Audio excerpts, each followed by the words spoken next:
Hello and welcome to Gunners Daily YouTube channel, where I'm covering all the latest Arsenal news and everything that is happening around the club. It's match day! Arsenal versus Liverpool today, FA Cup third round. Since we last played Liverpool in December in the league, we've lost against West Ham and Fulham.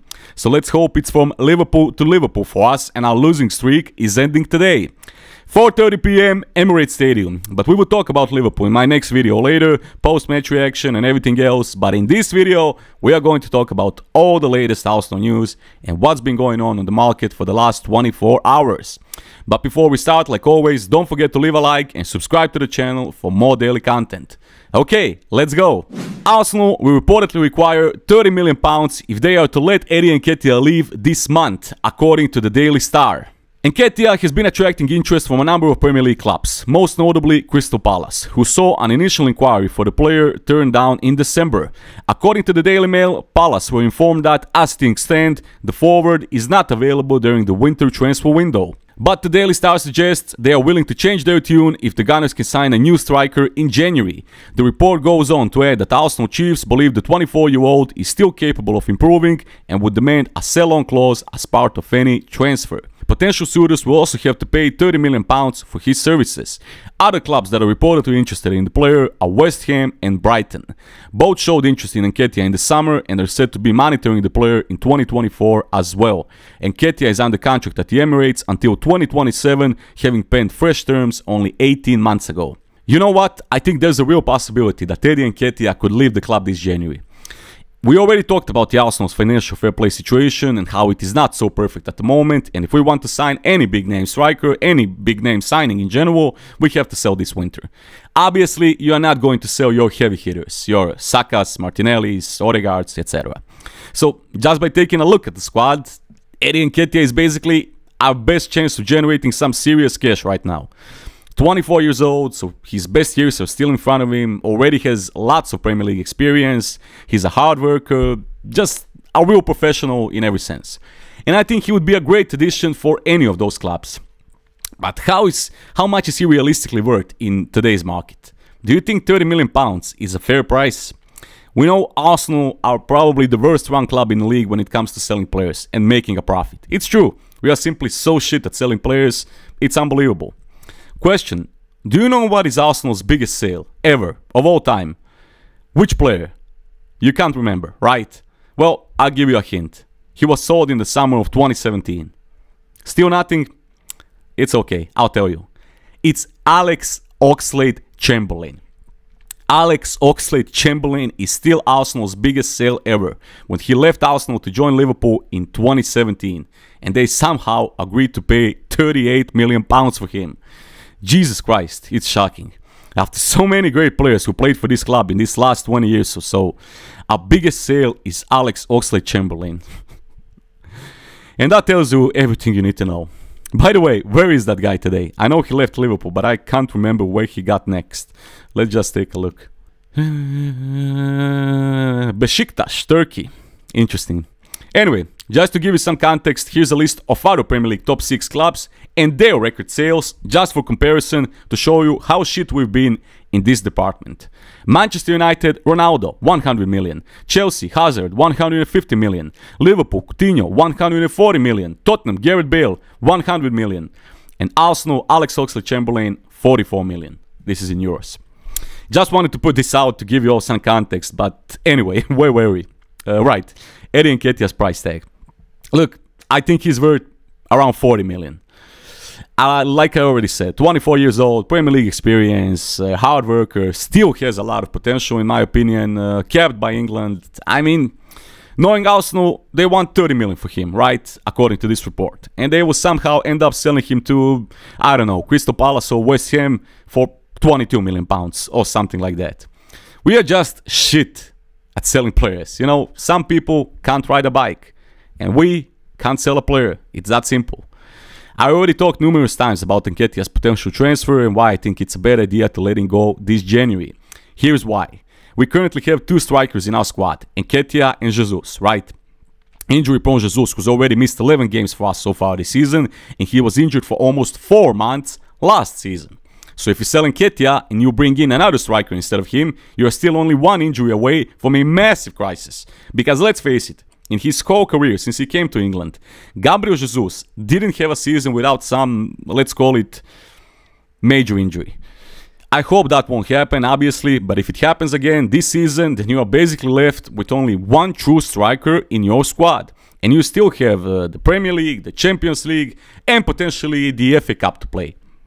That's why I think that keeping Eddie Nketiah at least till the summer would be a good thing, because you need to have three options if you want to stay competitive and if, God forbid, some injury comes along the way.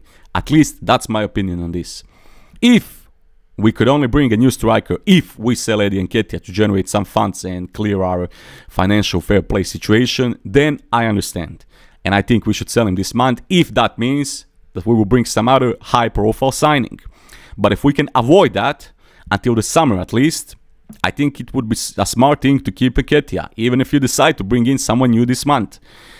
But what are your thoughts on this potential deal? Do you think Arsenal should sell Eddie Nketiah this month? Write down in the comments.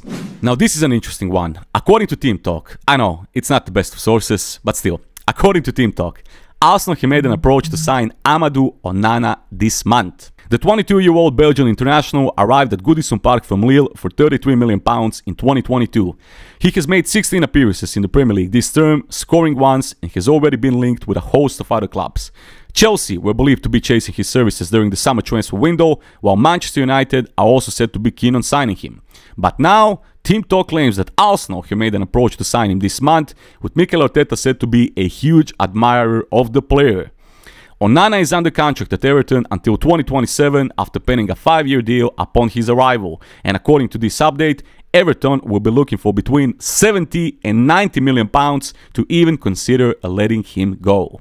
I'm not gonna lie, I know Team Talk is not the best of sources, but still, this is something that excites me. In my opinion, Amadou Onana has been Everton's best player this season. Now I'll admit, I didn't watch many of their games this season, but when I watched them, he was usually their main driving force and powerhouse on the pitch.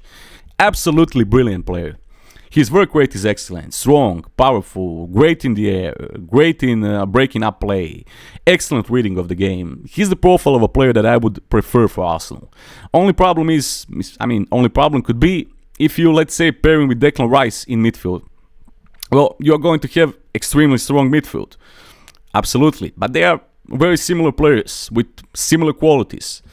So I don't know how would that work out for us. But hey, our current midfield options other than Declan Rice are Jorginho and Kai Havertz. I would take anyone at the moment. It can't get much worse than this. But that price tag, 70 to 90 million, I don't know about that. I don't trust this report that much. I think there's no way in hell that Arsenal would sign Onana for, let's say, 80 million pounds this winter and then still be on the hunt for a new big-name striker. I don't think we have the capacities for that. Not with all this. We have to sell to buy, and financial fair play situation is not good talk. So, judge for yourself. How realistic do you think it is that Arsenal could bring Amadou Onana this month? Speaking of big-name signings, Arsenal are still interested in signing Victor Osimhen, according to The Independent, but they can't afford the forward's release clause of £120 million due to financial fair play. The 25-year-old has been linked with Arsenal for quite some time now, with a host of other European clubs interested in signing him. We talked a lot about Osimhen on this channel, and for me, he is without a doubt the best striker currently on the market. I think he would fit in perfectly with our squad and with our style of play, and he could be that missing piece that could elevate us to some new heights. If money is not the problem, and I could pick only one striker for Arsenal to sign, it would be Osimhen. 100%. But we already talked about this. I don't think there's any real chance or possibility that Napoli would be willing to let Osimhen go this January. They are struggling in Serie A, fighting for the top 4. They are also in the round of 16 of the Champions League, and letting their best player leave mid-season would be a complete disaster for them. In the summer, maybe, who knows. Although, I'm seeing more and more links lately connecting him to Chelsea. No surprise there, but they are also reportedly struggling with FFP. So, who knows what will happen. But all in all, if possible, I will bring him to the Emirates in a heartbeat. But I just don't think there's any chance that a deal of this magnitude could happen during the winter.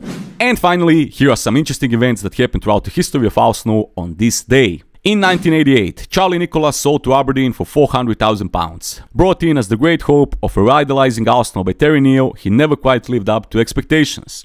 In 2004, Everton won, Arsenal won. The 20th league match of the unbeaten season. Kanu gave Arsenal the lead, but Everton equalised after 15 minutes. And in 2018, Arsenal, as defending FA Cup holders who had won the cup 3 times in 4 years and a record number of times overall, were beaten in the third round by managerless Nottingham Forest. It was the only defeat in the third round of the Wenger era in what turned out to be his last FA Cup match. Till this day, he remains the manager with more FA Cup wins than anyone else in the entire history of the FA Cup. And that's it for today's video. So Gunners, thank you for watching. Don't forget to leave a like and subscribe to the channel for more daily content. Once again, thank you for joining in, and I'll see you on the next one. Peace.